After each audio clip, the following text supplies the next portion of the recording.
Bismillahirrahmanirrahim. Assalamualaikum warahmatullahi wabarakatuh. Baik, pada kesempatan kali ini kita akan melanjutkan pembahasan kita di sesi yang kedua ini dalam penyusunan artikel jurnal ilmiah hasil dari laporan penelitian tindakan kelas. Di bagian ini kita akan membahas berkaitan dengan hasil dan pembahasan. Dan juga nanti ada kesimpulan serta referensi. Di bagian yang pertama kita akan membahas terkait dengan hasil dan pembahasan. Untuk menulis artikel jurnal ilmiah dari hasil penelitian tindakan kelas, menulis hasil dan pembahasan nanti kita bedakan bagian hasil dan bagian pembahasan. Sehingga nanti akan tampak mana bagian hasil dan mana bagian pembahasan dari artikel tersebut.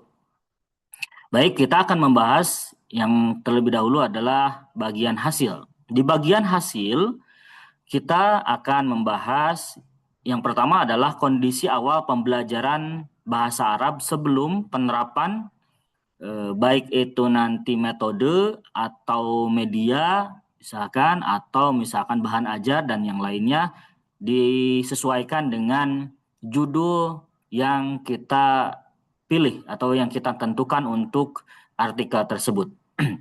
Kenapa kondisi awal terlebih dahulu yang kita sajikan? Karena di rumusan masalah penelitian dengan kelas, itu yang pertama kita membahas kondisi awal pembelajaran terlebih dahulu. Kemudian bagaimana setelah dilakukan treatment dan selanjutnya bagaimana penerapannya.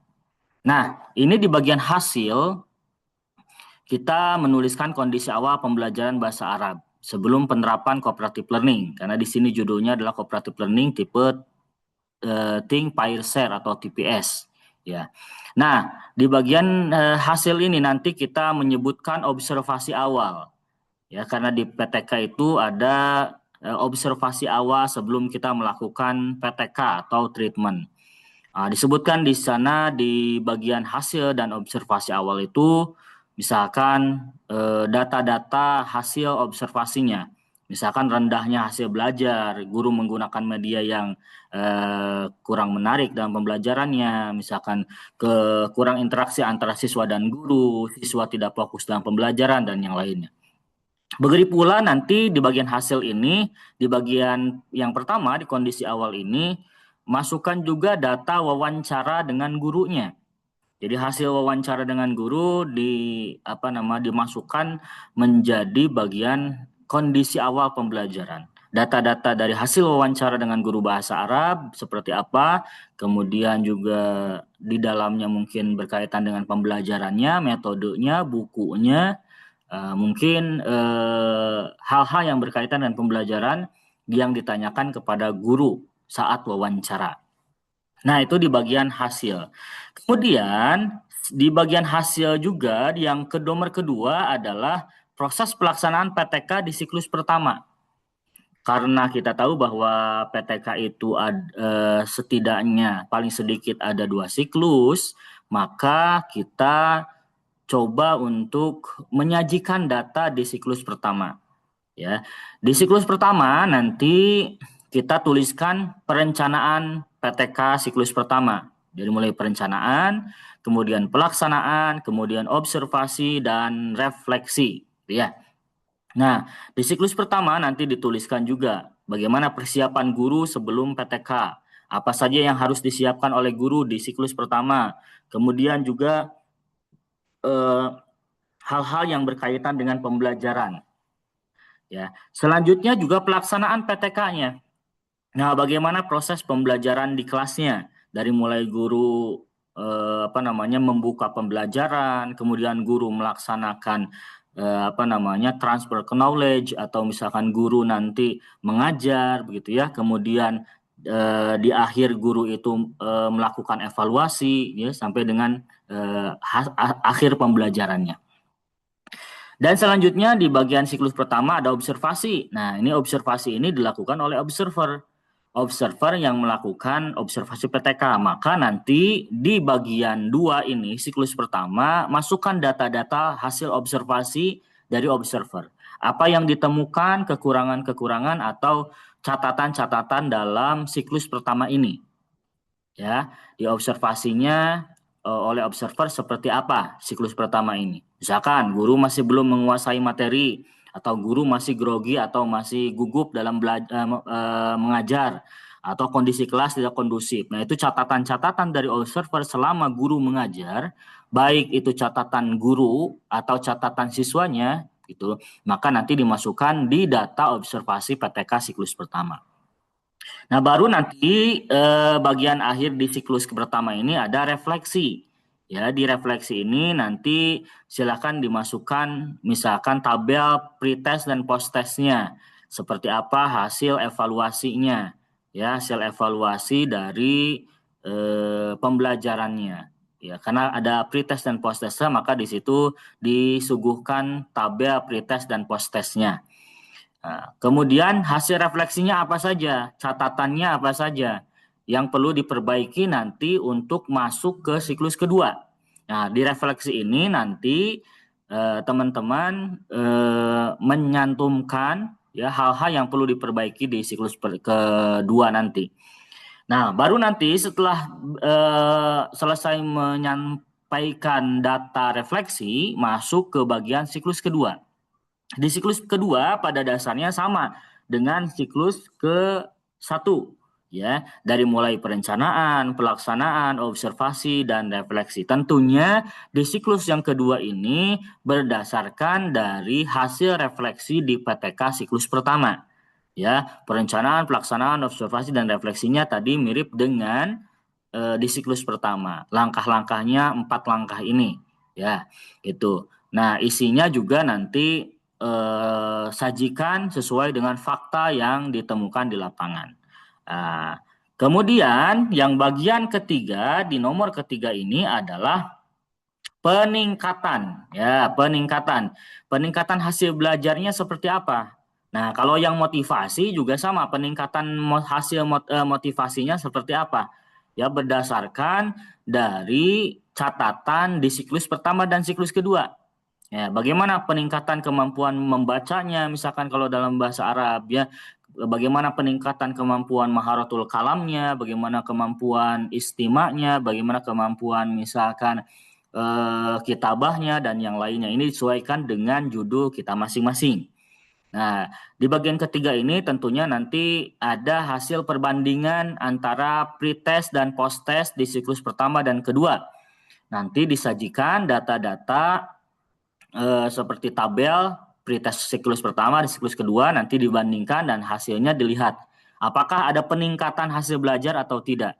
Termasuk juga ketika kita meneliti motivasi dan minatnya, minat belajarnya. Apakah ada peningkatan motivasi dan minat dalam pembelajaran bahasa Arab atau tidak. Nah, ini di bagian ketiga. Dan selanjutnya di pembahasan ya di bagian selanjutnya adalah bagian pembahasan atau diskusi. Kalau tadi bagian hasil, sekarang bagian pembahasan. Nah, di bagian pembahasan ini apa yang harus dituliskan oleh para penulis atau para peneliti PTK? Nah, yang harus dituliskan adalah bagaimana peneliti atau mahasiswa atau guru yang melakukan PTK ini menuliskan diskusi hasil dari hasil penelitian yang di atas. Bagaimana perspektif si peneliti kemudian dikaitkan dengan penelitian-penelitian yang sudah ada atau dikaitkan dengan teori-teori yang sudah ada. Apakah nanti hasilnya itu relevan atau misalkan bertentangan dengan penelitian yang sudah ada atau mendukung hasil penelitian yang sudah ada atau seperti apa. Nah, di bagian pembahasan ini nanti dibahas hasil-hasil dari penelitian tindakan kelas di siklus pertama dan siklus kedua. Bagaimana peningkatannya, kemudian bagaimana sudut pandang si penulis sebagai peneliti, itu seperti apa hasil yang didapatkan dari proses PTK tersebut. Nanti kita akan sajikan contoh yang sudah jadi. Ini hanya prompt untuk di chat GPT-nya. Nah, kemudian nanti di bagian akhir ada kesimpulan. Nah, di bagian kesimpulan di dalam artikel jurnal ilmiah itu apa yang harus disajikan di dalam kesimpulan. Yang harus dijadikan dalam kesimpulan tentunya adalah simpulan dari hasil penelitian di siklus pertama dan siklus kedua. Bagaimana kesimpulannya? Apakah penelitian tindakan ini berhasil atau tidak berhasil, misalkan gitu. Atau misalkan nanti disajikan hasil dari keseluruhan hasil penelitian kita. Nah, dari hasil penelitian kita. Kemudian juga di bagian kesimpulan itu perlu disajikan yang pertama tadi hasil, yang keduanya adalah keterbatasan penelitian kita. Apa yang menjadi keterbatasan penelitian kita? Ya, apa yang menjadi keterbatasan penelitian kita, kemudian juga apa kebaruan penelitian kita dan apa rekomendasinya. Jadi kesimpulan bukan merangkum hasil saja, tapi tentunya nanti ada keterbatasan penelitian, rekomendasi untuk penelitian lanjutan. Itu di bagian kesimpulan. Jadi kesimpulan itu isinya ya. Kemudian juga nanti di kesimpulan bisa 2 paragraf atau sampai 3 paragraf ya. 2 sampai 3 paragraf saja secara ringkas gitu. Nah, baru masuk di bagian yang terakhir ini adalah daftar pustaka. Nah, maka di daftar pustaka ini karena kita tadi di penulisan artikel jurnal ilmiah baik dari mulai pendahuluan sampai dengan bagian pembahasan itu ada kutipan. Nah, kutipannya maka harus menggunakan manajemen referensi seperti Zotero atau Mendeley supaya nanti daftar pustaka atau referensinya menjadi rapi ya. Nah, saya sarankan nanti menggunakan style atau gaya APA7 ya, APA7 karena ini banyak digunakan dalam menulis artikel jurnal ilmiah khususnya di Indonesia, banyak menggunakan style APA7. Nah, mungkin bisa jadi nanti di jurnal yang lain ada yang menggunakan Turabian, ada yang menggunakan Chicago dan yang lainnya. Nah, tapi saya sarankan untuk menggunakan APA7. Karena kalau menggunakan Mendeley atau Zotero itu nanti bisa otomatis ketika dibutuhkan misalkan diubah menjadi Chicago itu bisa diubah dari Zotero atau Mendeley-nya secara otomatis gitu. Nah, kemudian untuk jumlah referensinya disarankan biasanya dalam artikel jurnal ilmiah itu 30 sampai 40 artikel ya. 30 sampai 40 artikel. Kenapa harus banyak referensinya? Karena nanti artikel yang kita buat ini menunjukkan bahwa artikel tersebut berdasarkan pada referensi yang digunakan oleh peneliti yang sudah ada atau peneliti yang sudah ada. Sehingga nanti lebih ilmiah gitu ya. Selanjutnya artikel yang dikutip terbitan 5 tahun terakhir ini sangat penting. Usahakan dalam membuat daftar pustaka atau referensi ini cari referensi atau kutipan dari artikel atau juga bisa buku yang terbit 5 tahun terakhir. Ya, 5 tahun terakhir. Kalau hari ini 2026, maka maksimal di tahun 2021, gitu ya. Kemudian daftar pustaka atau referensi disusun berdasarkan alfabetis. Sehingga nanti dari berdasarkan alfabetis dari A, B, C, D dan seterusnya. Ya. Nah, kalau menggunakan Mendeley dan Zotero itu otomatis menyusun berdasarkan alfabetis. Kemudian juga jangan lupa cek metadata di dalam daftar pustaka atau referensi. Nama penulisnya, judulnya, tahunnya gitu ya. Kemudian nama jurnalnya, volumenya, nomor halaman dan DOI-nya. Nah, ini perlu dicek kembali oleh para peneliti atau para penulis artikel sebab kalau metadatanya tidak komplit, itu nanti akan kesulitan di dalam mensitasinya. Ya, mensitasinya. Diusahakan selengkap mungkin, dicek kembali. Jadi dari hasil Jotero atau hasil mendeley itu bisa jadi metadatanya kurang lengkap, maka kewajiban seorang peneliti atau seorang penulis itu mencek ulang, ya, mengcross check ulang metadata kutipan atau referensi secara lengkap. Nah, selanjutnya tadi bahwa daftar pustaka atau referensi hendaknya menggunakan manajemen referensi yang umum digunakan biasanya Mendeley atau Zotero. Ya, di samping banyak manfaatnya agar kita tidak capek mengetik ulang lagi, kemudian tersusun secara alfabetis dan juga ketika kita membutuhkan mengubah, ya, style daripada referensi tersebut, maka ketika kita menggunakan Zotero atau Mendeley itu bisa diubah secara otomatis gitu. Nah, baik, saya akan menyampaikan terlebih dahulu contoh dari artikel yang sudah jadi. Nanti kalian bisa menyesuaikan dengan template-nya.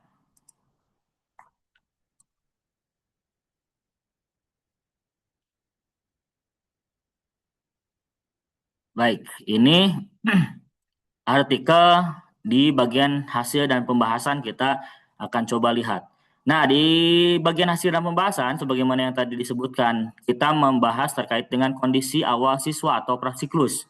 Nah, nanti disebutkan bagaimana kondisi awalnya, kemampuan siswanya, atau guru menggunakan metode dan medianya seperti apa.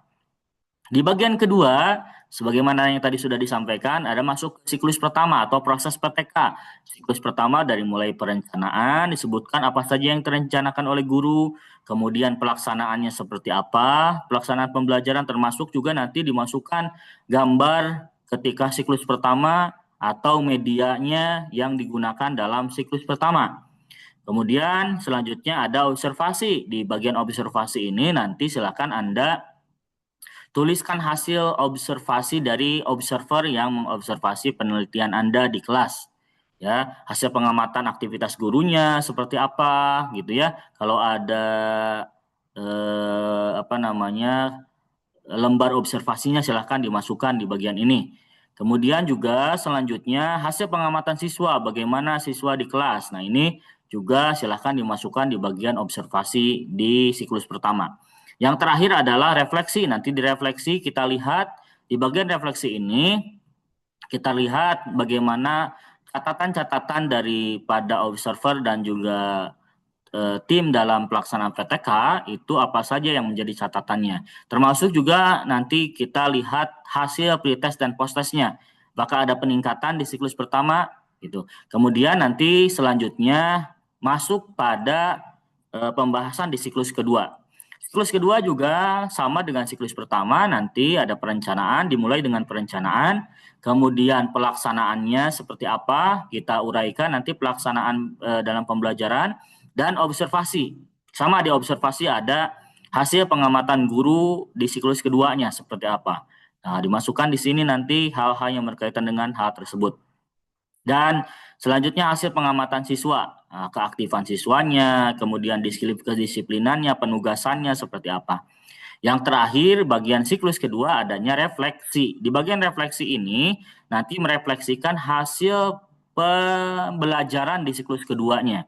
Bagaimana pembelajaran siklus kedua, apakah terdapat peningkatan, termasuk juga nanti ada hasil tes di siklus keduanya, pretest dan post-testnya seperti apa, adanya peningkatan atau tidak. Dan selanjutnya nanti di bagian yang terakhir, yang bagian ketiga, itu peningkatan hasil belajarnya seperti apa, ya. Peningkatan hasil belajarnya seperti apa. Nah, nanti dibandingkan di siklus pertama, misalkan seperti tabel ini, ada pretest dan post-test. Siklus kedua juga sama, ada pretest dan post-test. Ketika dilihat bahwa hasil pembelajaran di siklus pertama dan siklus kedua ternyata terdapat peningkatan hasil belajar, maka PTK tersebut dinyatakan berhasil gitu ya. Nah, ini dalam proses PTK. Nanti kita bandingkan dan buat misalkan diagram perbandingannya seperti ini. Jadi bukan hanya dalam bentuk tabel ya. Buat perbandingan diagramnya peningkatan di siklus pertama pretest dan post-testnya seperti apa, supaya nanti lebih menarik lagi di bagian ketiga ini. Nah, itu di bagian hasil ya, kemudian masuk ke pembahasan. Jadi kalau tadi hasil itu menyajikan data-data dari siklus pertama dan kedua, maka pembahasan ini nanti akan membahas bagaimana dari hasil penelitian kita tadi. Kita bahas secara mendalam, secara kritis hasil dari penelitian kita, kemudian kaitkan juga dengan beberapa penelitian atau penemuan hasil penelitian orang lain, ya, hasil penelitian orang lain. Seperti apa nanti penemuannya atau pembahasannya. Nah, ini dari hasil penelitian di atas, misalkan bahwa pembelajaran bahasa Arab di siklus ke-1 dan kedua dikatakan berhasil. Kemudian bagaimana kaitan dengan penelitian orang lain? Ya, hal ini sejalan, hal ini didukung. Nah, itu adalah kaitan dengan penelitian yang sudah ada atau dengan orang lain. Nah, itu di bagian hasil dan pembahasan ya. Silakan nanti dikembangkan saja. Nah, kemudian di bagian kesimpulan, di bagian kesimpulan ini ya, di bagian kesimpulan ini nanti penulis ataupun peneliti menyajikan berdasarkan hasil penelitian tindakan kelas yang telah dilakukan selama 2 siklus. Jadi kesimpulan ini tidak berarti menyajikan data ulang dari hasil di atas, ya. Jadi data-data seperti pretest dan post-test tidak dituliskan lagi di bagian kesimpulan ini. Nah, cukup nanti menyimpulkan saja. Nah, kemudian juga di bagian kesimpulan tadi sudah disebutkan bahwa adanya kekurangan ya, kita sebut saja bahwa penelitian ini memiliki kekurangan. Ya, kemudian juga adanya rekomendasi. Nah, ini juga penting ya, adanya rekomendasi untuk penelitian lanjutan. Ya, penelitian ini juga menunjukkan bahwa pembelajaran kawaid akan lebih efektif jika menggunakan pendekatan yang melibatkan pengalaman langsung, gitu ya. Nah, itu penggunaan media pembelajaran interaktif. Nah, ini rekomendasinya. Dan kontekstual seperti kartu sortir sangat disarankan untuk diterapkan secara lebih luas. Nah, ini adalah rekomendasi untuk penelitian tindakan kelas lanjutan. Baru selanjutnya adalah daftar pustaka atau referensi. Maka di referensi, sebagaimana yang tadi sudah disebutkan, harus sekomplit mungkin di dalam penulisan metadatanya. Ada nama orangnya, kemudian tahunnya, judul penelitiannya, kemudian jurnalnya, kemudian ada DOI-nya. Nah, DOI-nya sebagai link untuk kembali ke artikel tersebut. Ya. Nah, jangan sampai Anda menggunakan ChatGPT untuk mencari daftar pustaka atau referensi. Karena biasanya kalau di ChatGPT itu seringkali kalau kita memasukkan prompt-nya salah, itu akan menyajikan data-data atau referensi yang tidak real atau referensinya bohong. Gitu ya, referensinya bohong atau tidak real. Sehingga ketika dicek, DOI-nya tidak aktif atau bahkan jurnalnya tidak ada atau bahkan judulnya tidak ditemukan ketika di searching misalkan di Google. Nah, itu berbahaya. Maka carilah dari misalkan tadi dari Google Scholar ya untuk daftar pustaka atau referensi, juga bisa dari Direct gitu ya. Sign Direct juga bisa mencari referensi atau misalkan yang lainnya ya, dari ResearchGate misalkan atau dan yang lainnya. Nah, ini di daftar pustaka ada referensi. Baiknya 5 tahun terakhir. Nah, ini sudah 5 tahun terakhir ya, bagus. Tapi ada yang di bawah 5 tahun. Ini nanti direvisi saja oleh antum. Usahakan 5 tahun terakhir. Tidak boleh ada referensi yang lama sebab nanti supaya ada kebaruan gitu ya, kebaruan dari sisi referensi yang kita gunakan. Nah, itu mungkin yang dapat kita sampaikan di kesempatan kali ini berkaitan dengan hasil dan pembahasan, kemudian kesimpulan, dan yang terakhir daftar pustaka. Untuk selanjutnya, agar Anda nanti dimasukkan ke dalam absensi kehadiran, Nah, silakan Anda bisa mengisi terlebih dahulu post test yang sudah saya buat. Di post test yang sudah saya buat, silakan Anda masuk atau ke link berikut, ya. Google Form silahkan dikerjakan Google Formnya soalnya di post tes kali ini supaya nanti nama Anda tercantum di dalam absen. Silahkan dikerjakan, di-scan QR-nya atau bisa memasukkan Google Form yang di bawahnya alamat Google Form-nya.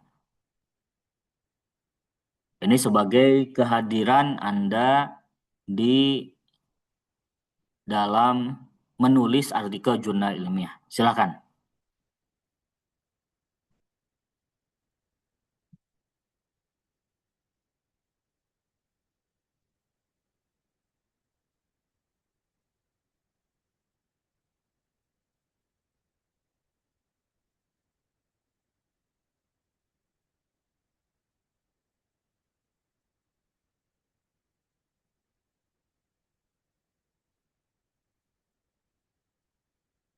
Oke, selesai sudah pertemuan kita dalam menulis artikel jurnal ilmiah dari hasil laporan penelitian tindakan kelas. Mudah-mudahan apa yang disampaikan dari mulai penulisan judul sampai dengan penulisan referensi bisa memberikan manfaat kepada khususnya mahasiswa dan juga kepada siapa saja yang menonton video ini. Kurang dan lebihnya saya mohon maaf jika ada kekurangan dalam penyampaian penulisan artikel jurnal ilmiah dari hasil penelitian tindakan kelas ini. Kita nanti berjumpa lagi di sesi-sesi berikutnya yang berkaitan dengan penulisan artikel jurnal ilmiah.